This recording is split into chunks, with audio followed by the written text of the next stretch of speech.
Ты зубами скрипишь. Что? У тебя бруксизм. И что? Это очень опасно. Всем привет! С вами ваш любимый доктор Рауль. Фига ты, блин. Любимый, что ли? Всем привет! Надеюсь, вами любимый ваш доктор Рауль. Как вы уже догадались, сегодня я буду вам рассказывать о такой проблеме, как бруксизм, неконтролируемо скрежете зубами. Что такое бруксизм и его симптомы? Какие типы и причины бруксизма бывают? Чем опасен бруксизм для зубов? Как понять, что у вас бруксизм? Как лечат бруксизм? Итак, бруксизм – это непроизвольное... Давай это оставим, пожалуйста.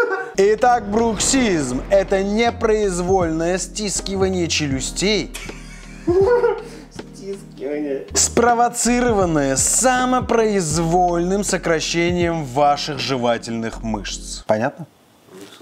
То есть, давайте поясню, если сложно. Ваши жевательные мышцы, независимо от вас и неконтролируемо вами, могут стискивать ваши зубы и давать на них колоссальную нагрузку. Просто сжимать их. Как под прессом. Итак, симптомы бруксизма. Головные боли, головокружение, ощущение невысыпания по утрам, сухость во рту, прикусывание губ и щек, боли в ушах, щелчки при зевании.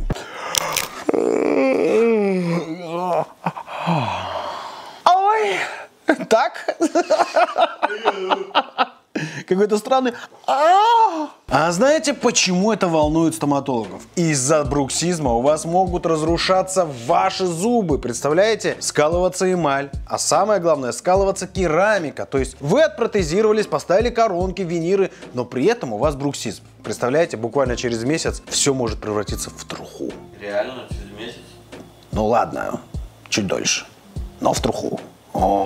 Могут не только коронки разрушаться, но и пломбы. Стираются сами зубы, то есть они визуально у вас становятся короче. Это происходит из-за сильнейшего стискивания зубов, ведь жевательные мышцы самые сильные в организме, и в момент стискивания на ваши зубы оказывается колоссальная нагрузка.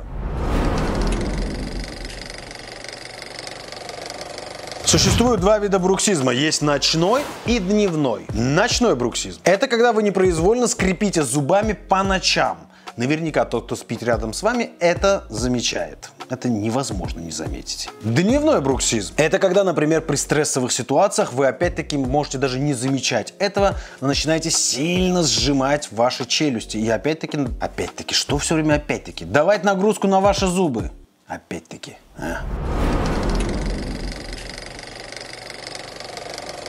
Что же может быть причиной бруксизма? Давайте в этом разберемся. Первая причина. Какая-то патология прикуса, то есть неправильный прикус, как следствие некорректное смыкание зубов. Ну, это какая-то патология, я считаю. Ну, мне перечислить патологии прикуса. Мезиальный, дистальный, прямой, открытый. Одним словом, патологий в прикусе довольно большое количество, и одной из причин бруксизма может быть неправильный прикус. При неправильном прикусе ваши зубы смыкаются некорректно, и распределение нагрузки происходит неравномерно. Как следствие может быть гипертонус с одной стороны жевательных мышц, либо же с другой. Сбой нервной системы. Тут должны все выдохнуть. У всех у нас нервная система в последнее время очень неустойчива. И этому есть объяснение, понимаю вас. Но надо себя контролировать. Не время раскачивать лодку.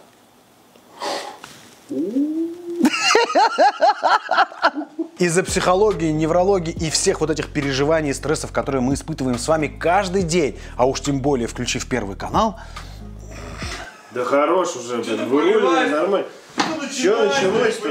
Что, хочешь, тебя закрыли, что ли? Ты что? А что, не нервная ситуация, что ли? Давайте объективно. Кто уверен в завтрашнем дне? Кто уверен в выборах 2024 года? В общем, из-за всех этих стрессов у нас точно так же происходит неконтролируемое самопроизвольное стискивание зубов. И как следствие мы получаем тот же самый дневной бруксизм. Я думаю, из этого можно что-то нарезать. Пойдем дальше. Третья — это все твои. Лор-патологии. Да, представляете, бывает и такое. Например, аденоиды, искривление перегородки, хронический насморк, аллергия. Все это приводит как следствие к заложенности носа, к затруднению дыхания и как следствие вам становится сложно уснуть, а бессонница приводит к бруксизму.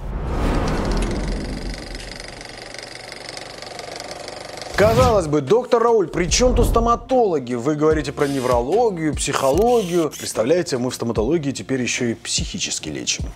Да нет, шучу, конечно же. А вот при чем. Когда вы стискиваете зубы, вы даете такую нагрузку на них, на которую они не рассчитаны.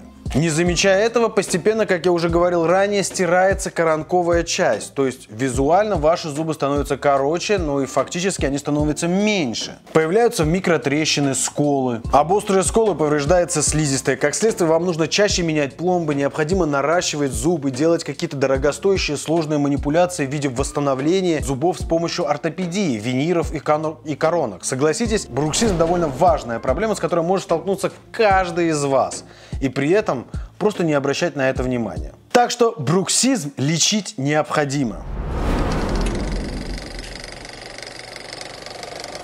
Давайте теперь узнаем, как можно его выявить, кроме того, как спросить соседа по кровати, не скрипишь ли ты. Пациенты жалуются, как правило, на ощущение дискомфорта, что они с утра просыпаются разбитыми, невыспавшимися, ну и испытывают некоторые из них ощущение неприятности в области височно-нижнечелюстного сустава. Но, обратившись к стоматологу, первым делом стоматолог, конечно же, начнет вас диагностировать, проводить различного рода исследования. В первую очередь вас отправят на рентгенологические исследования КТ и МРТ височно-нижнечелюстного сустава. Обследование даст понимание, какое лечение необходимо вам. Еще также могут использовать так называемые брукс-чекеры. Это специальные капы, на которых остаются следы, по которым мы выявляем, с какой стороны идет больше гипернагрузка и насколько сильно вообще в принципе происходит нагрузка и есть ли у вас бруксизм. Ведь следы на этой капе остаются явные сразу после первого ношения. Естественно, каждый стоматолог сначала спросит о неврологическом вашем анамнезе. Испытываете ли вы стрессы,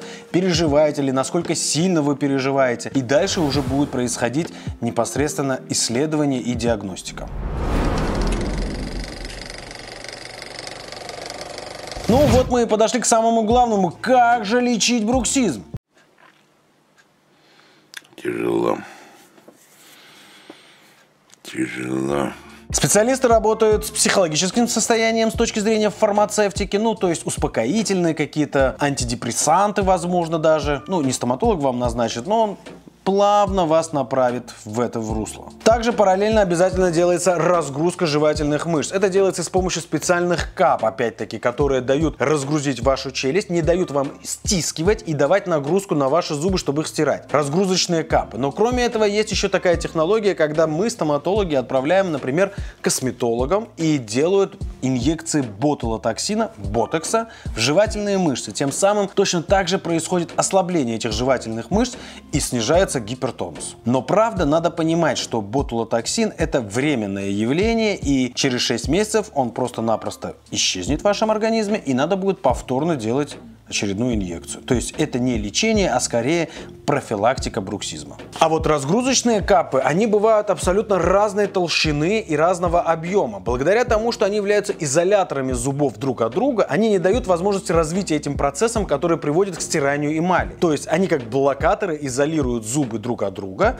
и в момент, когда вы стискиваете, просто-напросто ваши зубы находятся в капе в безопасности. Но это тоже не лечение, это тоже профилактика бруксизма. Если говорить о лечении, то скорее всего, сначала необходимо будет какое-то ортодонтическое вмешательство, то есть лечение на брекет-системах, либо же на элайнерах для исправления прикуса, либо же лечение с помощью ортопедии, коррекции прикуса, либо же восстановление эмали зубов, которая уже стерлась, с помощью ортопедии, когда вам устанавливают виниры или же коронки в определенном положении, в определенном прикусе для того, чтобы опять-таки снизить гипертонус жевательных мышц. Одним словом, лечение подразумевает либо ортодонтическое, либо ортопедическое, либо брекеты, либо виниры и коронки. Естественно, у всех случаи индивидуальны, и сказать конкретно, что лечится только вот таким образом, неправильно и было бы, ну, мягко говоря, непрофессионально с моей стороны. Поэтому, если вы этим страдаете, вам нужно бегом к стоматологу, проводить диагностику, выявлять причины и бороться с этим недугом. Иначе, ну, где-то к годам, к 60 вы останетесь просто-напросто без зубов. Либо они будут стерты, у вас будет чувствительность, жевать будет нечем. В общем, грустно все это. Бегите.